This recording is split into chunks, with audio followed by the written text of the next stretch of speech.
The prairie breathed like a sleeping beast at dusk, and the wind dragged the scent of mesquite through the fence lines, while Mateo wiped dust from his hat brim as if brushing off the judgment that had clung to him for years. Folks in Dry Creek said he was all hat and no cattle, a man nobody trusted, a lone rider mending fences that weren't his to mend, a ghost on the ridgeline who never asked for a handout or a neighbor's favor. Maria arrived with city shoes that sank in red clay, carrying a past stitched with quiet prayers, and she studied this weathered man the way a parched field studies thunderheads that might or might not break. The town's eyes were spurs on his back, Alejandro at the feed store, Donna Luz behind lace curtains, and Sheriff Emilio tipping 2 fingers from his brim like a warning, not a greeting, every time Mateo rode by. Rumors moved faster than tumbleweeds, saying he kept to the draws and arroyos because the open light would expose his failures. Yet his hands said otherwise, calloused maps of work that never advertised itself. In the long-boned evenings, coyotes tuned their throats to the horizon, and Maria felt the music lean toward him, as if the land knew a secret he'd kept buried beneath rows that no one bothered to count. She watched him shoulder a shovel like a quiet oath, boots biting the furrows, eyes tracking the slope where the cottonwoods gathered, guarding something small the way a church guards a candle. Each sunset braided copper through the pasture grass, and the cattle lowed like old hymns, and Mateo, funny as sin, would nod to distant stormlight as if negotiating with God, not with men. The town swore he'd never build anything worth keeping. No home, no herd, no legacy. But the soil remembered every promise he had pressed into it, seed by stubborn seed, breath by dust-bitten breath.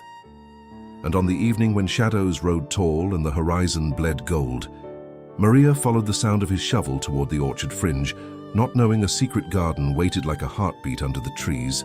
Mateo rose before the rooster, coffee black as a thundercloud, and saddled the day without asking it permission, the way cowboys do when time is tight and drought is mean. He fixed the broken latch on the south gate with baling wire and patience, the twin tools men forget to praise when luck gets all the credit at Sunday dinners. Maria learned the shape of his silence, the kind that isn't empty, but crowded with things a man can't say without spilling, like griefs wrapped in rawhide and tucked behind the ribs. Alejandro counted every stumble as proof and every quiet as guilt, yet never counted the mornings Mateo dragged water farther than any man with no witnesses ever needed to. The sky kept its ledger in cirrus script, and buzzards wrote black punctuation, but the page never judged, only recorded boots, blisters, breath, and the stubborn line he cut across the field. Sometimes Maria caught him smiling at something underground, a private joke between seed and soil, and that smile worked on her like summer lightning across a dark mesa. Sheriff Emilio warned her kindly that trust is a barn door that swings both ways, and some men learn to ride the draft it makes, but she decided to hold the hinge anyway. Evening after evening, Mateo returned with dirt in his cuffs and gratitude in his throat, saying good ground, like a prayer you whisper because saying it too loud might scare it off. The town measured him by fences he didn't own, but Maria measured him by the way he walked home slower than the wind, as if not to bruise a single blade of grass. If he was hiding something, it wasn't cowardice or spite. It was a tenderness he'd planted where ridicule couldn't uproot it, waiting for rain with the patience of stone. On market day, gossip clanged like dinner bells, and Mateo bought nails, salt blocks, and a pocketful of quiet, paying in small bills that looked like they'd been folded through too many winters. Donna Luz asked Maria whether love can fatten on lean years, and Maria said love doesn't fatten, it learns to ride, which is why saddles outlast feasts. They passed the church where candles held their breath, and Maria wondered which sins counted in a land where survival eats etiquette for breakfast. Mateo met a colt's gaze and tipped his hat, the old cowboy courtesy that says you recognize spirit even when it still trembles at its own legs. He loaded fence posts with the grace of a man who has been humbled by weather and debt, then tied them down with rope that knew more about prayer than most hymnals. Alejandro muttered that men like Mateo plant excuses, not crops, and Maria felt the remark slide off her like rain from oiled canvas, heard but not welcomed. When the noon sun hammered everything flat, Mateo's shadow kept working, a second laborer that never asked for water, never drew a wage, never quit early. She caught him tracing the air above a burlap sack, as if outlining a blueprint nobody else could see, a map of routes and quiet returns. The wind crawled under her collar and told the old prairie joke that patience is a horse with a long gait and no hurry, and love is the rider who learns its rhythm. By dusk, they rode home side by side, not touching, not talking, yet braided by the same horizon, two silhouettes stitched into one long line of sky. They reached the cottonwoods at golden hour, where the world softens and every doubt gets painted, "Forgive me," with the last light of day. Mateo stepped down, set the shovel tip into warm earth, and knelt like a man at communion, chin shadowed by a hat brim that had seen too many hard truths. María paused under blossoms that smelled like promises kept, her dress breathing with the breeze, her heart keeping time with the hush that gathers before revelation. He brushed aside a veil of marigolds, and beneath the petals, rows of leafy crowns glowed faint green, a quiet fire, secret as a prayer said for someone who never asked. The garden wasn't big, it was brave, stitched between trees the way a mother hides savings in hemlining, waiting for the moment when need is heavier than pride. He had hauled water at night to keep tongues from wagging, carried compost like contraband, and planted hope in neat ranks where mockery couldn't trample. Maria's breath hitched, not because the plants shone, but because devotion had made them shine, the way love sometimes makes ordinary faces look like miracles in lamplight. Birdsong loosened its collar and sat down to listen. Even the soil seemed to lean closer, as if earth itself had been starving for tenderness in a place addicted to proof. Mateo didn't look at her. He looked at the leaves, and the leaves looked back. And in that exchange she understood how a man survives when a town chooses not to. In the orchard's quiet courtroom, the verdict was mercy, and the sentence was this: keep growing, keep watering, keep your secret until it becomes a harvest no one can deny. The glow under the cottonwoods did not brag. It breathed, and María felt how devotion chooses quiet, because quiet protects what noise would break too soon. Alejandro's laughter from town drifted like tin, a sound that dents easily, while the leaves answered with patience, a music that refuses to rust even in hard weather. Mateo spoke soft about soil like a man introducing family, naming each row by memory, confessing how hope needs routine more than applause or luck. He told her water must be walked, not wished, and nights must be stitched together with small obediences so dawn can find something worth lighting. María touched the rim of a clay basin and felt the story of his hands, the way calluses record the days a heart chose to stay rather than run. Sheriff Emilio's voice lived in her ear, warning that secrets often come with debts, yet the garden looked like credit paid in full with sweat and silence.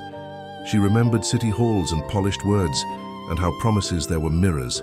Out here, promises were roots, unseen, and yet holding everything upright.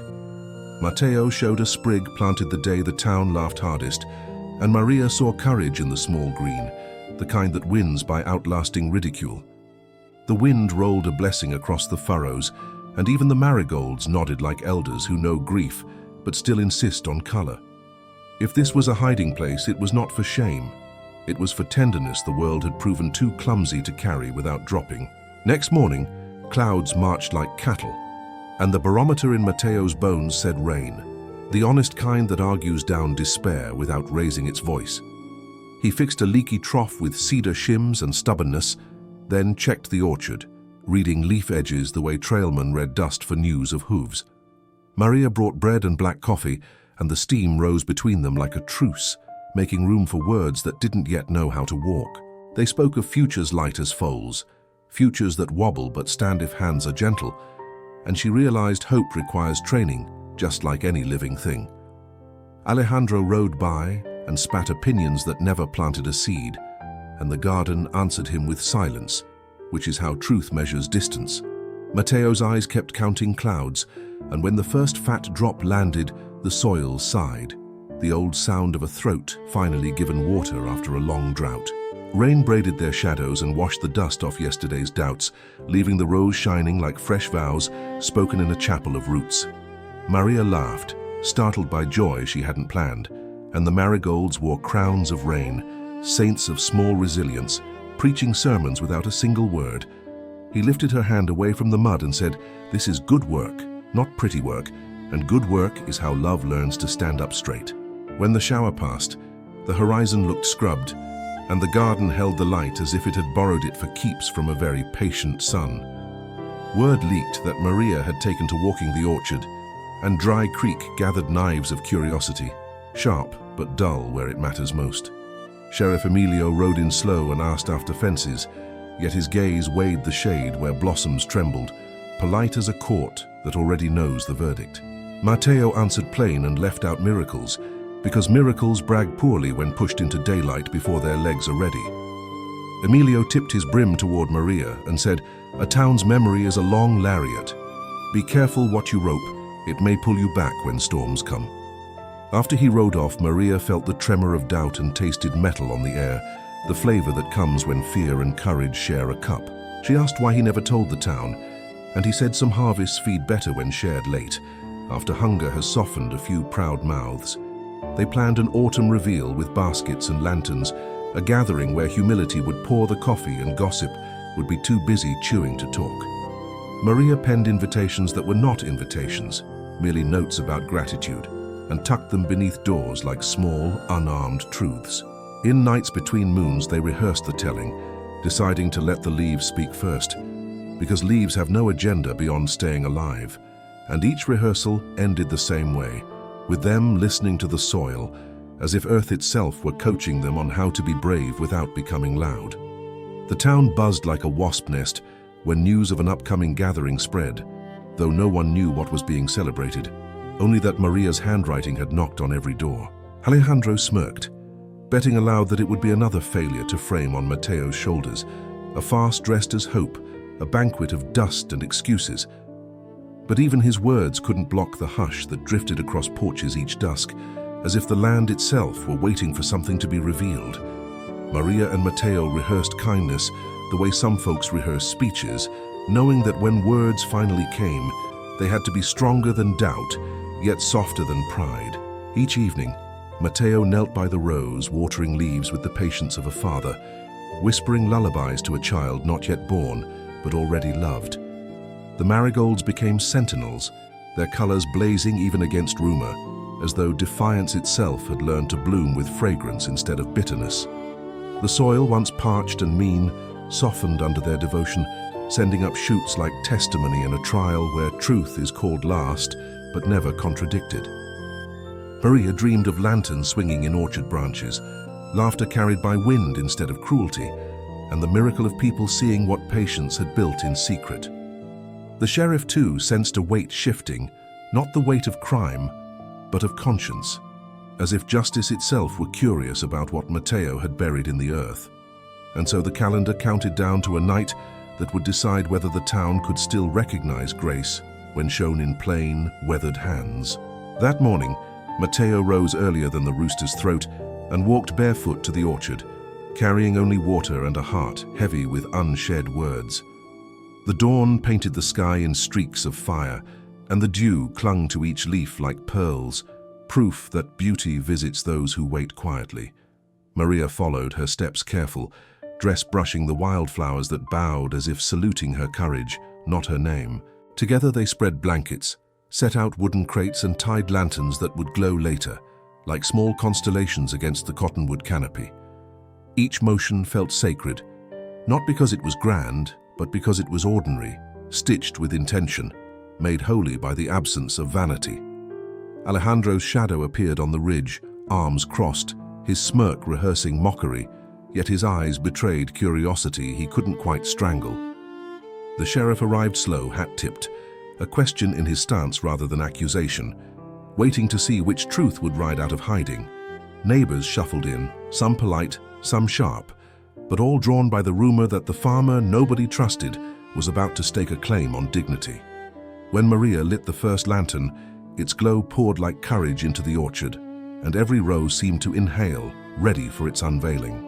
Mateo stood silent, shovel across his shoulder, and nodded once, not to the crowd but to the soil, as if asking permission to finally share its secret.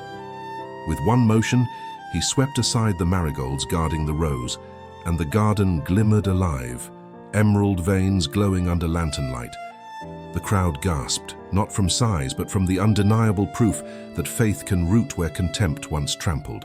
Children darted forward, touching leaves as though they were treasures, and old men blinked as if remembering the taste of hope long buried under hard winters. Alejandro cursed under his breath, but even his bitterness sagged under the weight of beauty that required no defense, only witness. The sheriff stepped closer, boots crunching gravel like punctuation, and tipped his brim low, a gesture that said, "Respect," without needing a sermon. María stood beside Mateo, her hand finding his sleeve, steadying him not because he was weak, but because the moment was heavier than one man should carry alone. The garden spoke louder than gossip ever could, each leaf a syllable, each bloom a sentence, together forming a story of resilience written in green. Neighbors murmured blessings, apologies disguised as admiration, and promises to return with baskets, eager now to share in what once they mocked.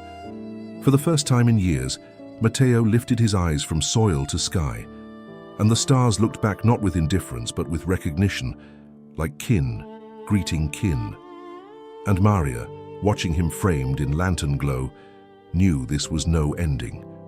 It was the first chapter of a legacy planted in secret, now flourishing in the open.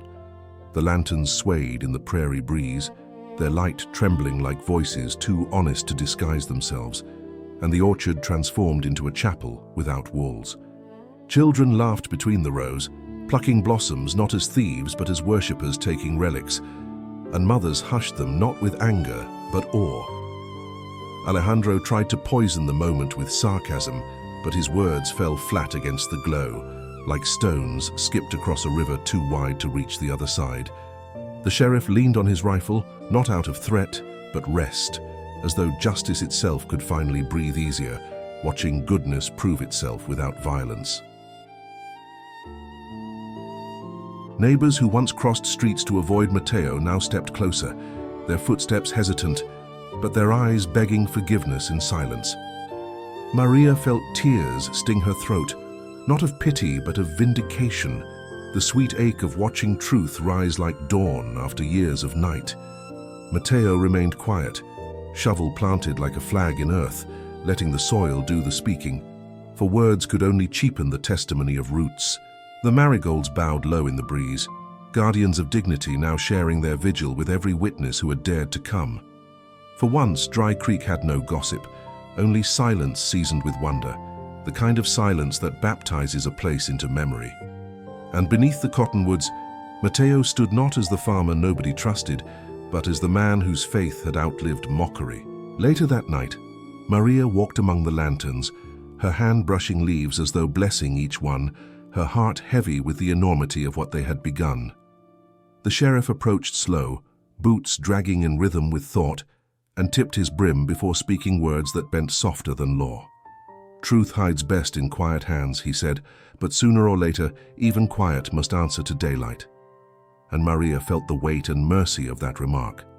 Alejandro sulked near the fence line, smoke curling from his cigarette like bitterness escaping in thin ribbons, his pride crumbling but still clawing at dignity. Mateo noticed but did not respond.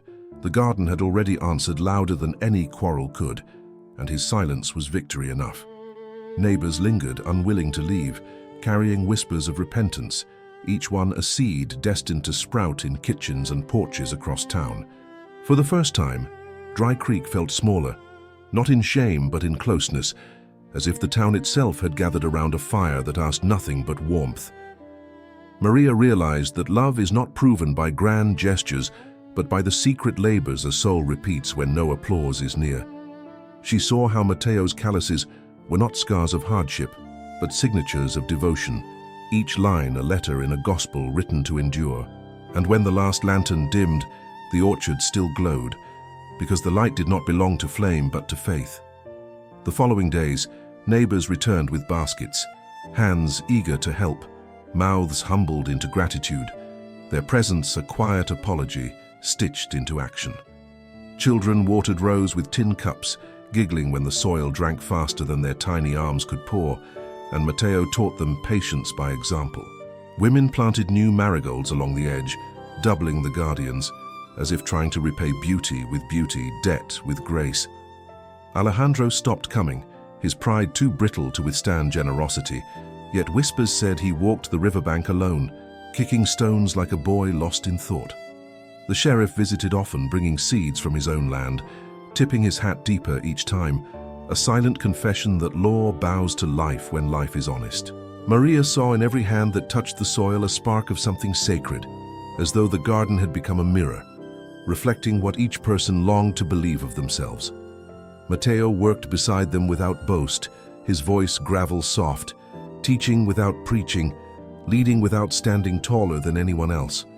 The orchard became a school where humility lectured daily, and laughter was the hymn book every soul had permission to sing from.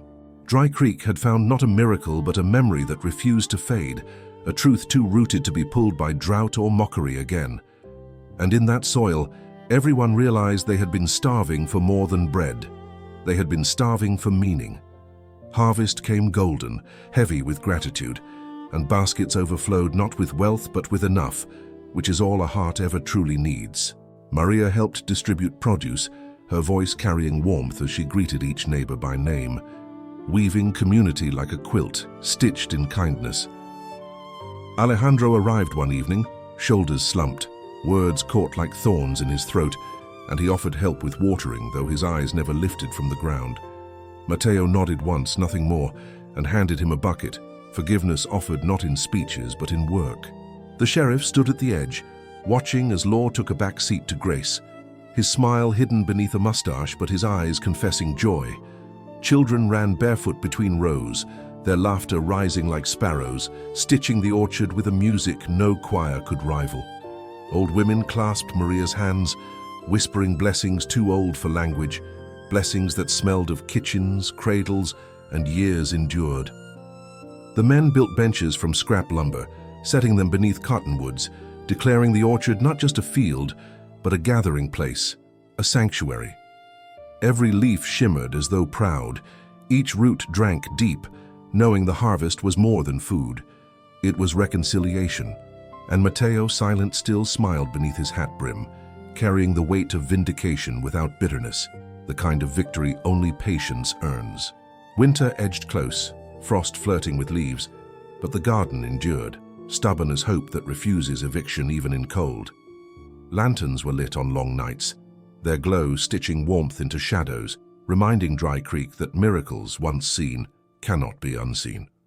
Alejandro kept returning, less bitter each visit, his silence thick with the awkwardness of a man relearning how to belong. Mateo taught him how to mend rows, not with words but gestures, a mentorship disguised as shared labor, a rope of trust tossed across pride's canyon. María watched with tender eyes, knowing love multiplies not when guarded, but when risked. And this orchard had risked everything by existing in secrecy. The sheriff sat often on one of the benches, hands folded, his rifle set aside, as though justice itself had retired for the night. Neighbors began telling stories under the trees, not of scandal but of memory, and laughter echoed where silence had once been a tomb. The orchard became a hearth for souls, and even the stars seemed to stoop lower each evening, listening like ancient kin. Maria's heart swelled with recognition.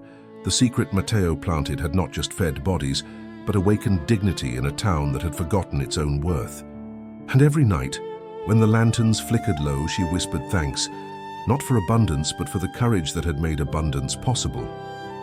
By spring, Dry Creek was no longer a town of suspicion, but a town of shared soil, where trust sprouted alongside beans and blossoms.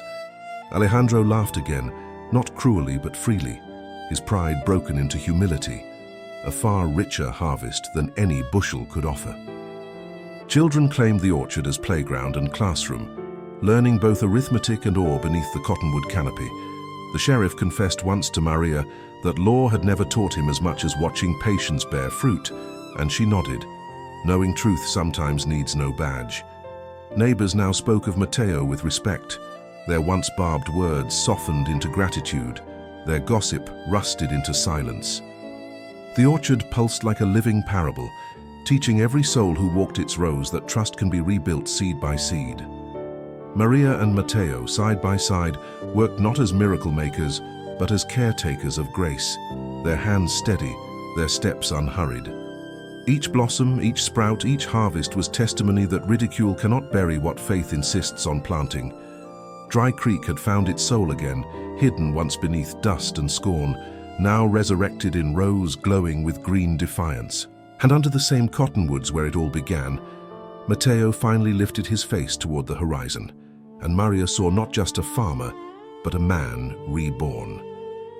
When the story of Mateo and María settled into the soil of memory, Dry Creek no longer spoke of distrust, but of redemption that grows quietly where love insists on planting. The orchard became more than rows of green. It became scripture written in leaves and blossoms, a gospel of resilience for all who walked beneath its canopy. Neighbors who once judged with harshness now carried baskets with reverence, proving that forgiveness is harvested when humility is finally sown. Alejandro's silence softened into gratitude, his pride broken not by humiliation, but by witnessing how beauty blooms when patience is braver than bitterness. The sheriff, once cautious and watchful, rested easier beneath the cottonwoods, learning that justice sometimes wears the face of mercy instead of the weight of law.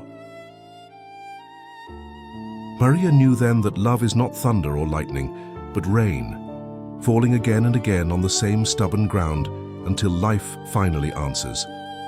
Mateo never sought glory, only roots. Yet glory found him in the laughter of children, the respect of neighbors, and the quiet triumph of soil turned sacred. The garden whispered that faith is not loud, not flashy, but steady. It grows unseen until the day it must rise, undeniable, into the light. And so Dry Creek remembered through every season that miracles do not come from heaven's distance, but from human hands that refuse to give up. If this story touched your heart, walk with us on this journey. Subscribe to the channel for more inspiring tales. Tell us in the comments where you are watching from, and share this story with someone special, because emotions multiply when they are shared.